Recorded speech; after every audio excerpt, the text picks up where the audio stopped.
But so yeah, so I'm Þröstur from EFLA Engineering. We are probably the least expected candidate to be here today, a civil engineering company. But we do everything from we scan things from Cornish hen thighs to volcanoes, hydroelectric dams, everything. Digital twins are a growing product of ours. We started as me in 2017. Now we're 8 in our team. That's in 6 years. So a little bit about me. As you can, this is me at my happiest, and this is me as a digital twin of me in EVE Online in 2011. We had a digital twin avatar creator. Then it didn't take off as well as we hoped to, but we got it a little bit off the ground. Yeah, so that's just a lot about my education. I went to Florida to study animation, went to Copenhagen to study Medialogy.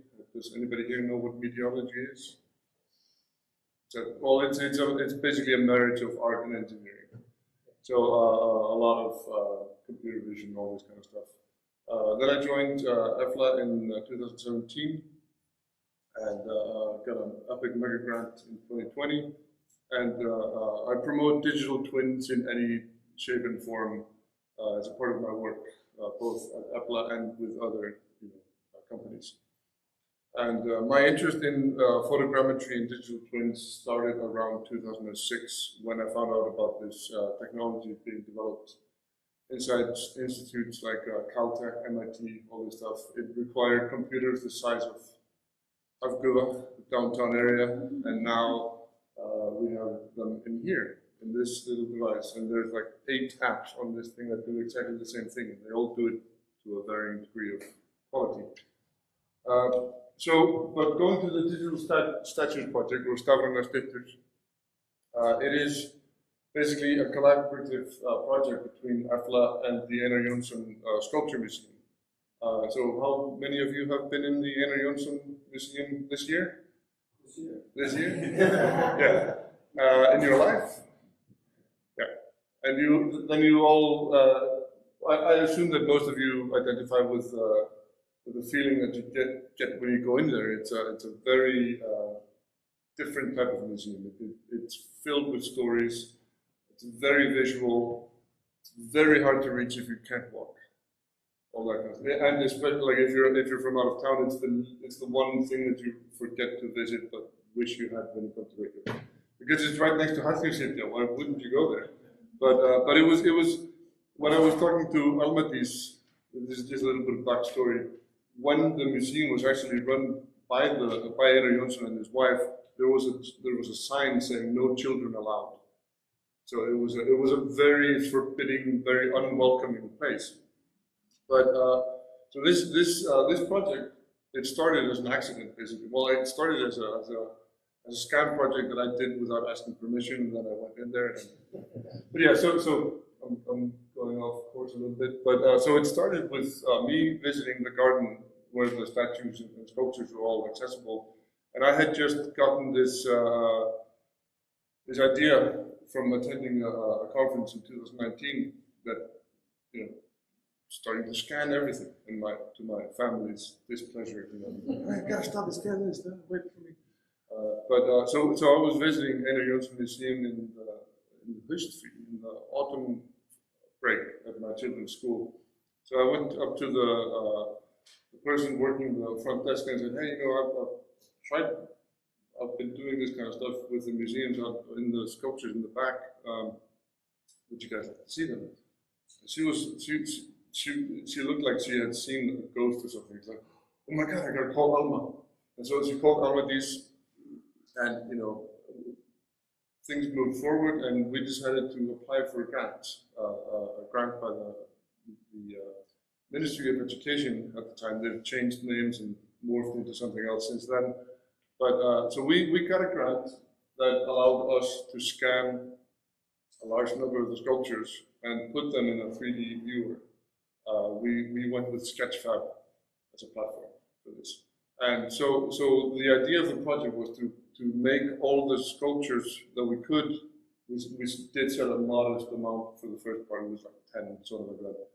so that people from everywhere could see them, and not just people that were in the museum. And also, we want to have accessibility. And fortunately for us, people weren't allowed to go into the museums because of COVID, so we had more people coming in through the digital port. So our purpose was also that we wanted to prove this technology could work on a larger scale. And so we got a follow-up grant to scan the entire museum. Everything inside the museum itself, all the environment. And also, it was convenient that this year is the 100th anniversary of the museum. It's the first, it's the oldest continuously running publicly available museum in Iceland. So there's many things to celebrate. We also, one of the things that we are still working on a little bit is the study materials to present to kids, what is called K-10, I guess, everywhere else it's K-12.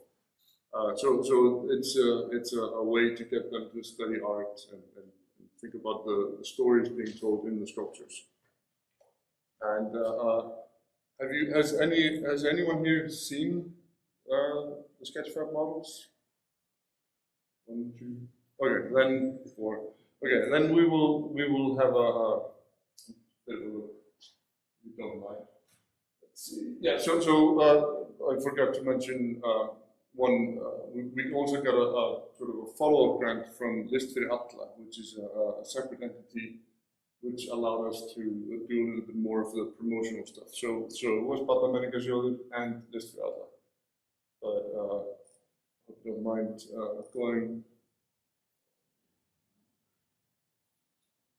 So what we did for this, which is a pro tip for everybody here that's working in a non-profit, if you want to use, just to make sure I don't get paid for saying this, I'm not promoting Sketchfab as a platform or anything like that, but they do have a non-profit, oh, you don't see the, oh, how do I have the viewer on this monitor, how do I switch it to the big one? Do it just, oh, there you go, all right, let's see. There you go. Okay, then I won't see it anyway. But yeah, so what you can do if you are running a non-profit, you can apply for a non-profit. I think it's an ultra or an enterprise version of Sketchfab, which allows you to run AR in this. I have just a personal pro version, and it will not let me run AR on my phone. So if you need AR, then you can apply for a non-profit. And so this is then, it's a very iconic statue in the center of the sculpture garden. And this is all from an iPhone. So this is all, this is not like, because those of you that have been here long enough in Iceland know that the weather will change in 15 minutes. So you can't set up elaborate 6-hour shoots on sculptures and stuff like that. My favorite method is using a drone for this, because it allows to, you don't have to bring ladders and stuff like that. But as you can see, it's fairly detailed. And because it's running on Sketchfab, it can't really run, like we have a 200 million polygon version of this. We were thinking about running a 2 billion polygon version in the winter, but it's not really the best way to present to school children. But it also, the beautiful thing about running this on can you go back to the presentation? Oh, there we go again. Yeah, so the cool thing about having this on Sketchfab is that we are not limited by municipality IT restrictions. That's one of the things that we ran into very early, was that we were presenting this at a teacher conference, and the first thing they said was, Reykjavik IT will not allow us to install Sketchfab as an app on a phone or on children's tablets. And another thing that we ran into was that we had, is Þröstur here? Yep, there he is. So he had already done a lot of readings about the Einar Jónsson sculptures as a part of a different project. So we had this elaborate plan to have Sigurðar's voice talking about the Einar Jónsson sculptures. We had it running under every applicable sculpture, and then Sketchfab decided, oh, we can't have audio anymore because somebody's using copyrighted materials on separate projects. And so they just, blank slate, like they just threw everybody's audio off. So we were, that's one of the things that we are still kind of missing, is that we have, we want to have it in Icelandic, English, German, Polish, Filipino, Vietnamese, whatever. But it can't have everything, I guess. But so in the real world, we do have, so the digital statues has very, real applications, because we are also assisting the Listas of Reykjavík with inspecting the statues. For example, with Jón Sigurðsson, we discovered a noose around Jón Sigurðsson's neck in Östervöllur. It was 2 years ago. Somebody had put a string around his neck. That was removed. It was kind of ironic. I was Jeanette, is that her name? Yeah. So I was with Jeanette, the person that's taking care of most of the statues. We were flying around Jón Sigurðsson. At the exact same time, a homeless man decided to fire off a bomb, like kind of like, it was almost like a phosphorus bomb, because it was just churning away at the base of Jón Sigurðsson. So we were just standing there while I was flying, and somebody was, like, we were documenting vandalism. So it was, but then I just took out my phone and documented the vandalism, and then she had that fully, in her hands. Let's see. Yeah. So this is the sort of the real world applications that we have, is that we can preserve them in many stages, like for example, the statues in front of the sculptures in front of the Prime Minister. We weren't able to document the conditions of those sculptures before Jeanette, put up all the scaffolding and fixed them. But then I went in after she had fixed them, and we documented their condition after the restorations.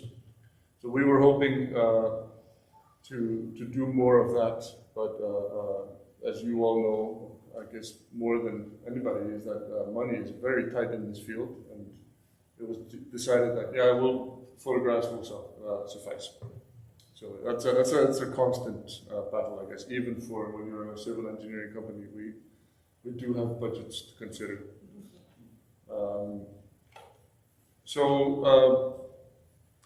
The status of digital twins in other fields is that, for example, I was at a conference 2 weeks ago, 30 degrees Celsius in New Orleans, very nice.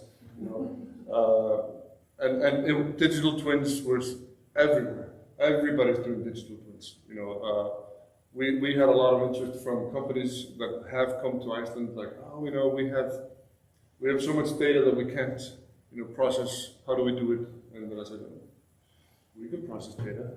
And so everybody is really interested in using it, and kit bashing. Are you familiar with the word kit bashing? So it's basically taking items and throwing them together like you do in computer games.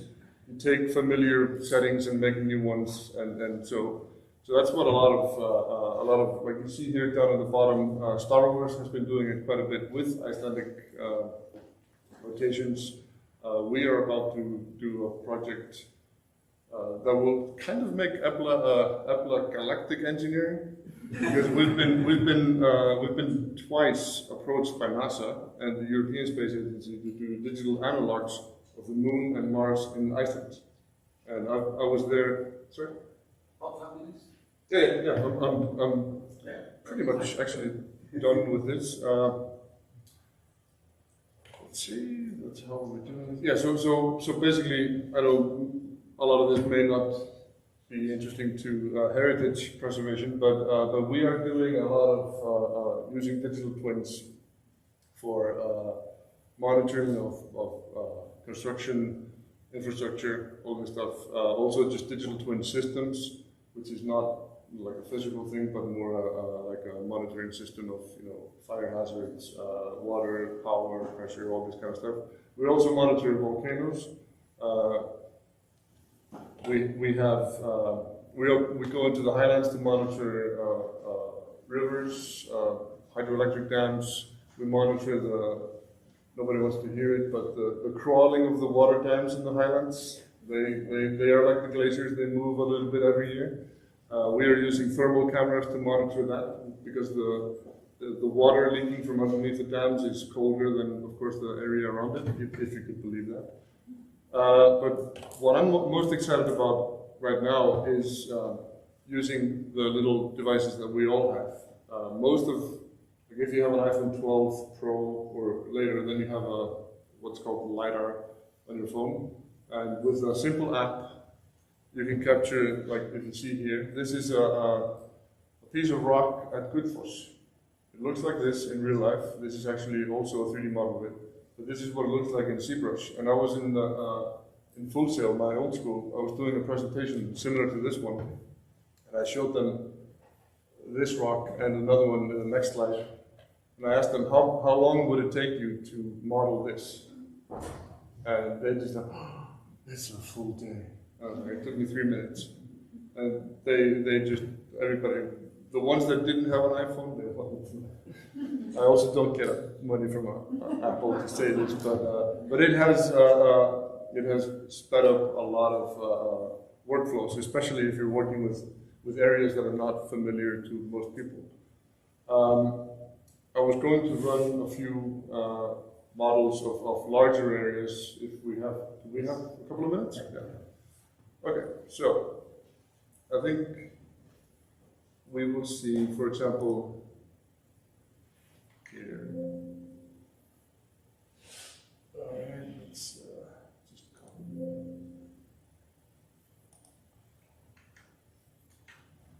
Sorry, it's not opening up the side.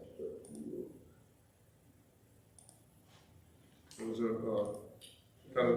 Keep the cookie there on the bottom. Yeah, just refuse all. Let's just go into the. Let's see. We can just.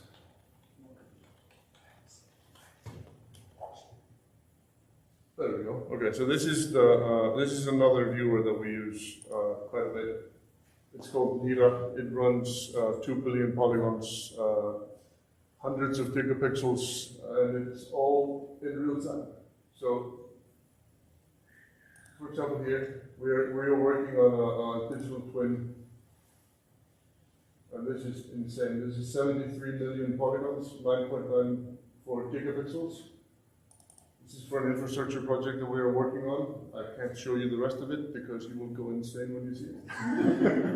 No, but we have authorization from Isavia to fly near airports and stuff like that. But this is Hallgrímskirkja, and as you can see, we can go pretty close. And let's see, here we go. It was 1:15.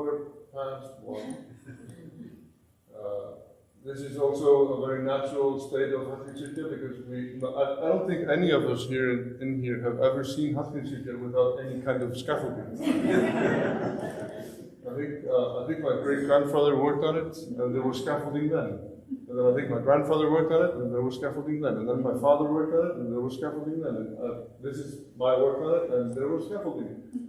And we can also see, we also use this for concrete damage inspection. We use it for dam inspections and stuff like that. But you can see it's pretty detailed. We've been to Iceland. This was an interesting day to be flying a drone because the volcano was going on and the helicopters were there every 3 minutes, and people were complaining about the drone. So it was an interesting. But yeah, so the point of this project was to look at visual impact studies, because when we do visual impact studies, we usually take a photograph and try to fit a 3D model into it, and then we try to tell people, oh, you won't see it. But it always happens that these impact studies are 50 kilometers away, 20 kilometers, something like that. And you can't really realistically expect somebody to fit a 3D model with a good, distortion or stuff like that. But so we decided to let people, and this is it's going to be presented soon, I think, hopefully. We are going to allow people to be on a digital twin at human level, and they can look in the direction that the project is, and they can just make it up for themselves, because the windmills will be moving. It will all be in run in Unreal Engine, so it's going to be fantastic. Let's see, maybe go see something else here. Just finally a place that I think none of us here have been to. We can also go. This is a heritage site that has been spoiled by one person that had tomatoes. Have you heard about the tomatoes in Styttur? Somebody didn't bother taking all the trash, and somewhere in Styttur there is a tomato plant. It was not carried by birds. So this is Styttur, and it looks. This is not data from us. This is from Barnamenningarsjóður, but they gave us the data, and we put it all into a GPS location. And we also have a digital twin of all of Iceland, but it's in varying resolution. It's from 10-meter height lines down to 1.5 centimeter. So if you, just a little sales pitch, if you need really good looking data, come to us. we have all the data. But yeah, so this is a little side note on the digital statues, but I can talk about this afterwards if you want. But if you have questions now, I can also answer them. If I have, do I have maybe a minute? Yes. Okay, I can show you, because we got permission to use it for a separate project, which was the Epic Mega Grants project. And let's see, there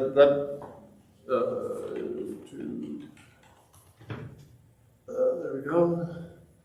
Yeah, let's see, this is interesting to run like this. My preferred engine is Unreal, and also Twinmotion. Twinmotion is a shell that runs on Unreal, and it is a. What this is? Okay. Yeah, it's basically it was thought of as a visualization, architectural visualization software, but it's running. We are running it as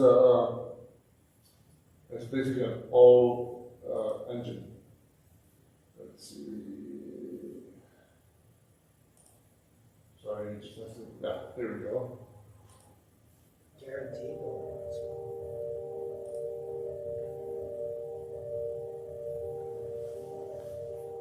So the story behind this project was that just before COVID hit, I applied for a mega grant from Epic that says you make it in Unreal, and we don't care what you take the money. Take this money, make something in Unreal, and show it to us whenever you finish. So I started. Can you turn the lights down a little bit? So the original idea was to destroy 2 farms in Iceland. But then, I was halfway through that project using dynamics and everything in Unreal to destroy these historical farms. And then when COVID was on its way, I was just tired of destroying things. So I decided, what if I show something, peaceful and beautiful? And then I contacted my contact at Epic and said, can I take my old project? I'm halfway through and just throw it out the window and do something like this. And he was like, absolutely. And as long as you still have money to do the project, that's fine. So I did that. And I got permission from the museum to use the scans that we already did. And we are showing basically the passing of time in same camera shots. And And they were very happy with the results. It's being used to promote the software, and also just to promote us, and hopefully the Einar Jónsson Sculpture Museum in the same sort of í einni andrá, sem það ekki? Sömu andrá. And there you can see this passing of time a little bit more by seeing the trees grow, and the people also, but they, they don't really grow, they just sort of appear bigger. But yeah, so this is all running on Unreal, but I didn't have to code a single thing. There's a lot of limitations to Twinmotion, but they are improving it with every iteration. It's very easy. I compare Twinmotion to, like if you take Unreal Engine and Twinmotion, it's like comparing technical Lego and Playmobil. So it's very fast results with very limited options. But for most of my work, this is sufficient. And then we don't need to see it.